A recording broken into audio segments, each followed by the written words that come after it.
Hi, video game design students. This is Jim. I'm coming to you from Everett today, and today we're going to talk a little bit about what is going to be happening in Q4 for the Snow Isle video game design program. So I'm going to bring up a slideshow here, talk a little bit with you about what we're going to be doing, how we're going to be doing it. So today we're going to be looking at remote learning and what to expect and how it's going to work. Tomorrow, Tuesday, we'll be setting up Khan Academy and looking at a Unity outbreak model. Wednesday, we'll do a little bit more work in the outbreak model. Thursday, you'll be doing some work in Khan Academy on matrices, and Friday will be a work day for you. The learning targets for this week are you're going to be learning how to do basic matrix operations, and you'll learn how to model real-world events inside of a game engine. So welcome back from our spring break. Of course, we're putting that in quotes. I hope you're all staying healthy and everybody and your family is doing well. I want to talk about what we're going to be doing this quarter, how it will work, what to do if you need help, if you have any questions, how to get them answered, and then some expectations. And at the very end of this video, I have a work log demo to show you, and that's the way you're going to be getting credit for some of the work you're doing this quarter. So we're going to have to trim our content back a little bit this quarter. I talked to Jim Flatmo at AIE and asked him, hey, what are the must-do topics if a student is heading to AIE or DigiPen? And he ranked them for me in order of importance, and so I'm going to share that with you here in a few seconds. So we're going to do some of those topics. We're also going to do a disease outbreak model inside of Unity. I did this once before inside of Blender about 7 years ago, and now it's fairly relevant, and it'll be interesting to look at how something like that might work, as well as we'll have a little competition at the end of the quarter on that to see who can develop a model that would save the most lives. So according to Jim Flatmo, these are the critical topics that we need to cover with you guys. First of all, he still is highly recommending that there is a Q4 group project where you're either going to be designing a game or a feature animation. And so as far as I know, at this point, we are going to be launching a Q4 game statewide with everybody who belongs to our membership. So that's going to be one of the top priorities. So we'll make sure that you have enough time during our lessons that you have some time to work on that and get a team formed and so on. The next important thing that he recommended is that students pass the Unity certification exam. This is going to be a little bit more challenging, however, because we're not allowed to come into the building for testing. And so I'll need to work with some people to figure out how we're going to work around that, or if we'll even be able to do that this year. Logic gates are the next most important topic on his list. We will be covering that. I will be doing that with you. Matrices are important to understand how things are set up in A-star pathfinding, how graphics work inside of the computer. So he said that's crucially important as well. I'm going to be having you work through that through Khan Academy for the most part. And then I'll take the lead once it gets to the part where we need to implement it into Unity.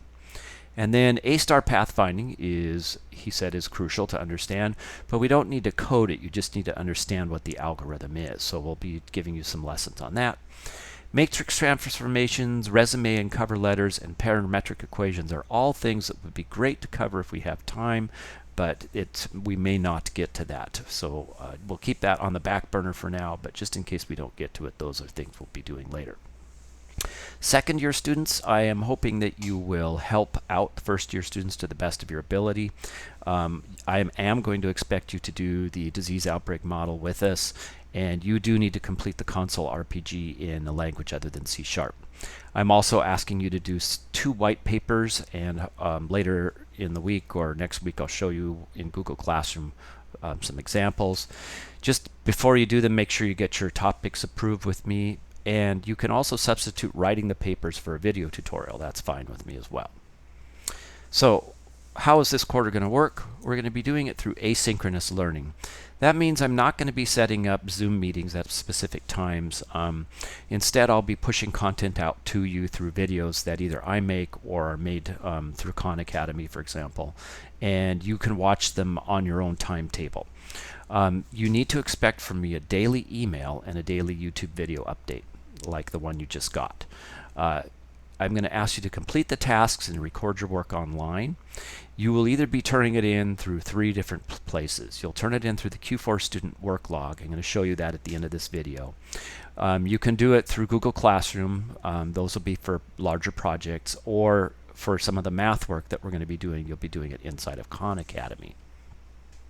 If you need help this quarter, I want the standard protocols to still maintain. So you, first of all, well, first you should try to Google it, but you know that. If you get stuck, you should try to ask another student. I will probably be turning on the comment feature in Google Classroom so that you guys can help each other out that way. Ask a second year. A lot of the second years are on the Discord server, so you can ask them there, but again, this may be happening through Google Classroom. And then, of course, you can ask me. I ask that you email me first, and then if I need to be able to do some troubleshooting, we can set up a Zoom session, but I will need another staff member to sit in. The district is not allowing us to use Zoom on a one-on-one environment for obvious reasons, and at some point they may not allow us to use Zoom at all for this purpose. But for now, if you need some help, I'll need to coordinate with another staff member to be in the meeting. So this will be a different way of working, but it's a good skill to have. When I was working as a firmware developer, I was in Woodinville, but our company had branches in Victoria, BC, in Massachusetts, and in China. And we did need to be able to have meetings remotely and be able to work remotely. So all of this is actually good practice for you. My expectations for you is I want you to check your email every day. I will be sending you a PDF every day that's got a list of things we're going to be doing. Keep up with the work on a weekly basis. I know some of you are working right now full-time, and it's going to be a challenge to do things on a daily basis. I'm asking that you keep things up on a weekly basis instead. Feel free to ask for help if you need it, and then please continue to collaborate with each other outside of class. I know a lot of you are doing that on the game jam that's currently taking place, but you all need to be able to figure out ways to do this for this quarter. So I want to show you the work log demo, how to access it, what you need to do to get credit. I'll give you a live demo of it. And just remember, I have flexible due dates at this point, but don't get too far behind. In other words, I'd like you to keep up roughly by the week. Don't get too far behind so that you have a lot of work to do at the end of the quarter. Okay, so you will be receiving an email from me, and I want to show you where you're going to find these documents if you also don't want to get them through email. So if you go to my class website, which again is vgd.mrbassett.org, if you click on class docs, this is where I used to hold all of my daily slides that I would show you during class, during our announcements and so forth. So we'll give the internet a chance to get caught up here. Okay. Oops, I'm sorry, I went to the wrong spot. I need you to go to the weekly update section. Go to weekly updates. And that's where you're going to find, for example, the slideshow that I just showed you, this week 30. Okay. The internet has been crazy slow lately at my house. So here's the slideshow that we just went through, this week 30. But you're also going to find a document now, and I will be emailing you this document. And this is the week 30 pick list. It will give you the date. It reminds you to check back daily for updates, and then I'm asking to log your work by visiting this link and using the access code 737. So let me take you through how this is going to work. On Monday, today, you are only going to see the Monday task. I'll put Tuesday in on Tuesday. Each task has an ID number associated with. So this is 30.00. It tells you who it's for. So this is for first and second year students. And it just walks you through things. It says, welcome to Q4 and our new normal. Watch today's daily update, that's the one you're listening to right now, to learn how we'll be navigating this quarter. Jot down the key concepts that we'll be covering this quarter.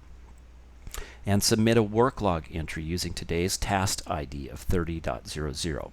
And there are 3 questions I'm asking. What are the topics that we'll cover this quarter? Well, you can either rewind the video or you can go to this document here and look at what we're going to be covering this quarter. Okay. What are your expectations for this quarter? Again, that's one of the slides in here. It's right here. Okay.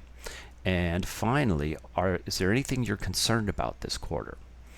The success criteria for this activity is you will submit your first Q4 work log entry answering these 3 questions. So let's go take a look at what this looks like. So if you click on this link that's in the document that came to you via email, it will take you to a Google form where you will fill out the survey. Okay, the access code will be 737. Okay, you put your last name in this case I'll put my last name, my first name, choose whether you're AM or PM. The task ID is 30.00. And then I want to know, did you complete the task as described? So you want to hit the yes button. Not all of the tasks are going to have questions associated with them, so that's why it says question if required. So you go back and you look at the question. Okay, question 1, what are the topics we're going to be covering this quarter? So you might fill in, for example, matrices, Q4 game, and etc. Okay. Question 2, if you look at the document, is what are the expectations for this quarter? Okay, well, check email, keep up with work, and ask for help. So check email, keep up with work, ask for help. Okay, and then question 3 back here is asking you, is there anything you're concerned about this quarter? And maybe you have a concern, how are we going to work in teams this quarter? All right, once you have everything filled out, you can hit submit, and that will log your answer for today's assignment. Okay. Tomorrow I'll send you the one that's got the Tuesday pick list items in it, and you will check your email, visit this website, and do anything that's on the checklist. So I know it's going to feel very different this quarter, and I hope that you guys all are staying healthy and safe and sane, but I am looking forward to working with you this quarter on getting some cool things done. And so I appreciate your time watching the video, and I'll try to keep these fairly short for you as we go through the year. Okay, stay safe, stay healthy, and we will see you tomorrow.